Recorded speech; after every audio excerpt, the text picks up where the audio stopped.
Chapter 8.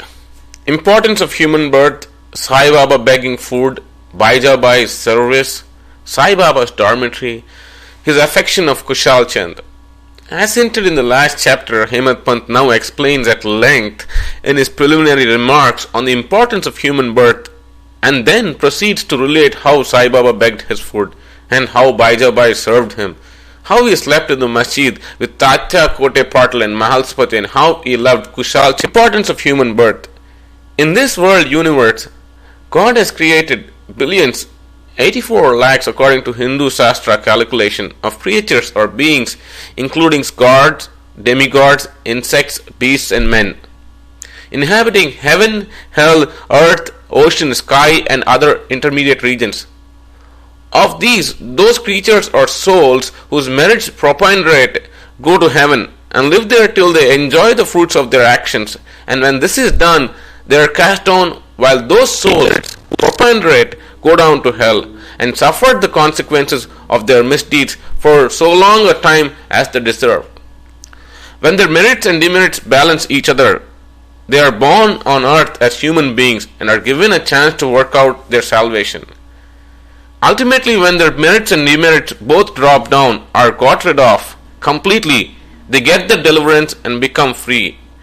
To put the matter in a nutshell, souls get their births or transmigrations according to their minds.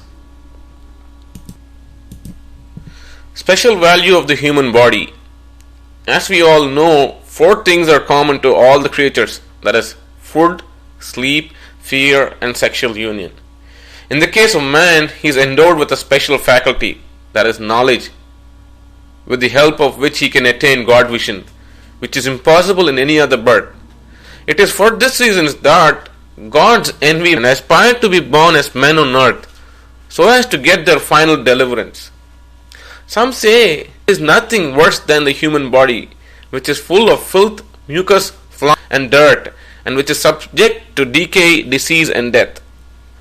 This is no doubt true to a certain extent, but in spite of these drawbacks and defects, the special value of the human body is that man has got the capacity to acquire knowledge. It is only due to the human knowledge that one can think of the perishable and transitory nature of the body itself and of the world, and get a disgust for the sense enjoyments, and can discriminate between, thus attain God vision. So, if we reject or neglect the body because it is filthy, we lose the chance of God vision. And if we fondle it and run after sense enjoyments because it is precious, we go to hell. The proper course, therefore, for us to pursue is the following: that body should neither be neglected nor fondled, but should be properly cared for.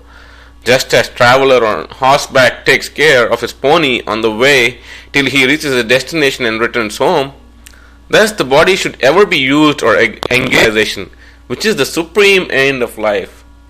It is said that God created various sorts of creatures.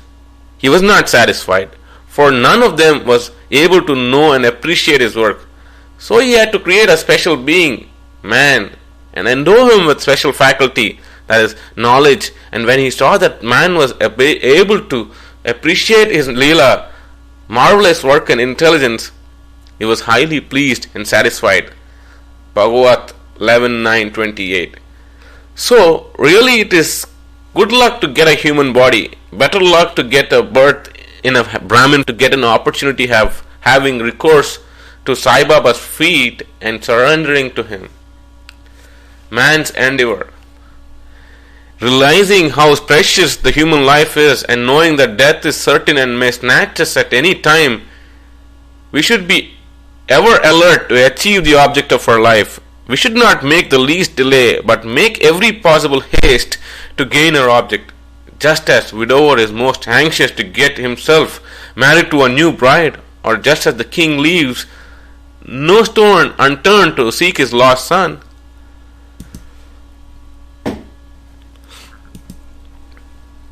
So, with all the earnestness and speed, we should strive to attain our end, self-realization. Casting aside sloth and laziness, warding off drowsiness, We should day and night meditate on the self. If we fail to do this, we reduce ourselves to the level of beasts. How to proceed? The most effective and speedy way to gain our object is to approach a worthy saint or sage who has himself attained God vision. What cannot be achieved by hearing religious lectures and study of religious work is easily obtained in the company of such worthy souls. Just as the sun alone gives light, which all the stars put together cannot do, so the Sadguru alone imparts a spiritual wisdom which all the sacred books and sermons cannot infuse. His movements and simple talks give us silent advice. The virtues of forgiveness, calmness, disinterestedness, charity, benevolence, control of mind and body, egolessness by the disciples as they are going, being practiced in such pure and whole company. This enlightens their minds and lifts them up spiritually. Sai Baba was such a sage or Sadguru. Though he acted as a fakir, he was always engrossed in the self. He always loved all beings in whom he saw God or divinity. By pleasures he was not elated. He was not depressed by misfortunes. A king and a pauper were the same to him. He whose glance would turn a beggar into a king used to beg his food from door to door in Shirdi, and let us know now see how he did it. Baba begging food.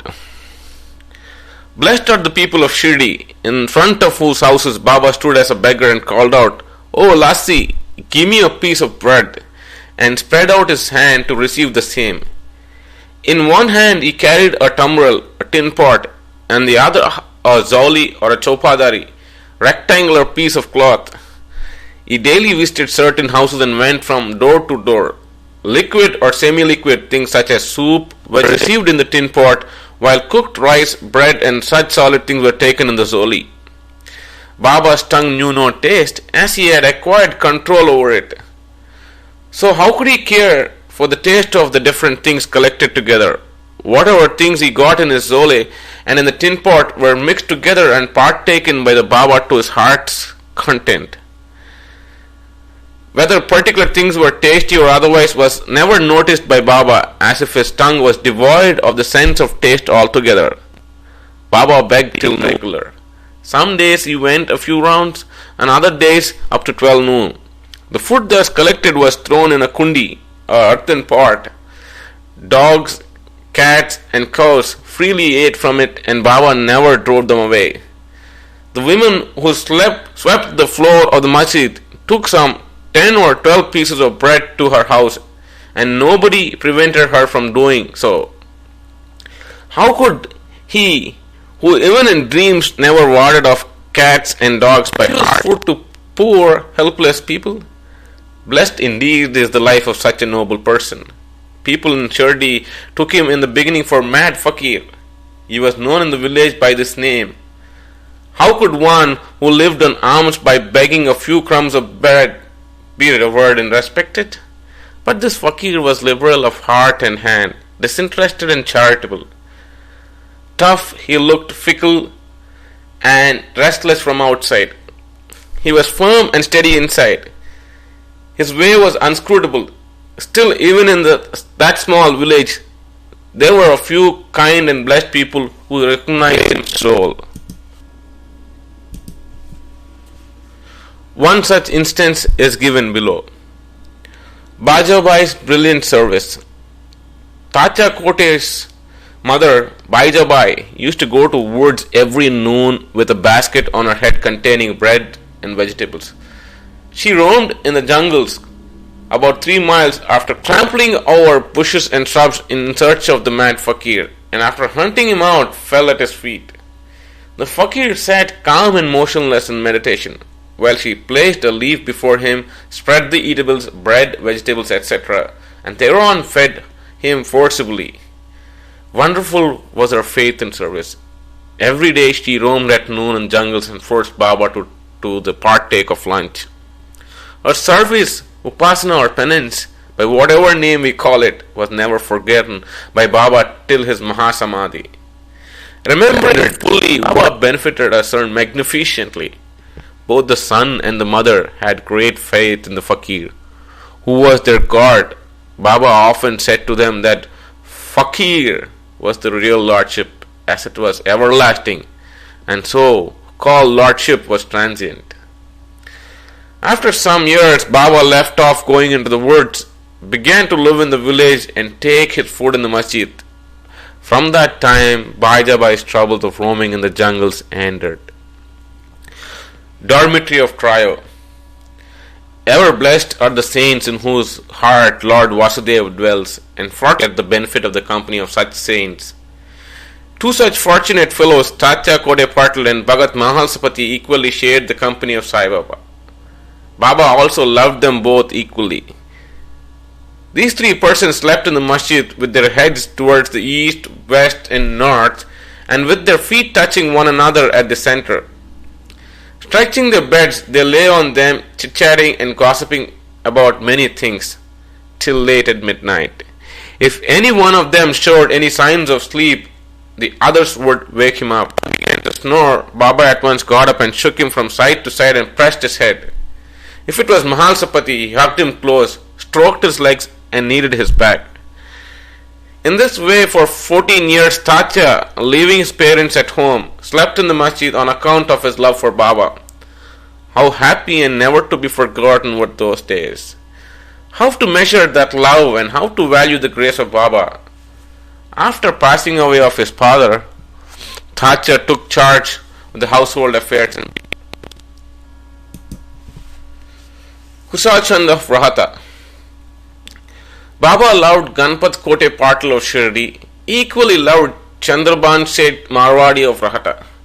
After the demise of the Seth, Baba loved his nephew Kushal Chand, equally or even perhaps more, and watched his welfare day and night. Sometimes in a bullock cart, at other times on a tanga with intimate friends, Baba went to Rahata. People of music and received Baba at the ways or the gate of the village and prostrated before him. Then he was taken into the village with great pomp and ceremony. Kushal Chand took Baba to his house and seated him on a comfortable seat and gave him a good lunch. Then they talked freely and merrily for some time, after which Baba returned to Shirdi, giving delight and blessing to all. Shirdi is midway between and equidistant from Rahata on one side and Nemagaon on the other. Baba never beyond this. He never saw any railway station nor travelled by it. Still, he knew exactly the timing of arrival and departure of all trains. Devotees who acted according to Baba's instructions, which were given by him at the time of taking his leave, fared well, while those who disregarded him suffered many a mishap and accident. More about this and other matters will be told in the next chapter. Bow to Shri Sai, peace to be all. Incident given in the footnote at the end of this chapter, showing Baba's love of Kushal Chand, how he asked one afternoon Kaka Sahib Dikshit to go to Rahata and fetch Kushal Chand to him, and at the same time appeared before Kushal Chand in his noon nap dream, asking him to come to Shirdi, is not given here as it is described in the book, body of the book later on in chapter 30.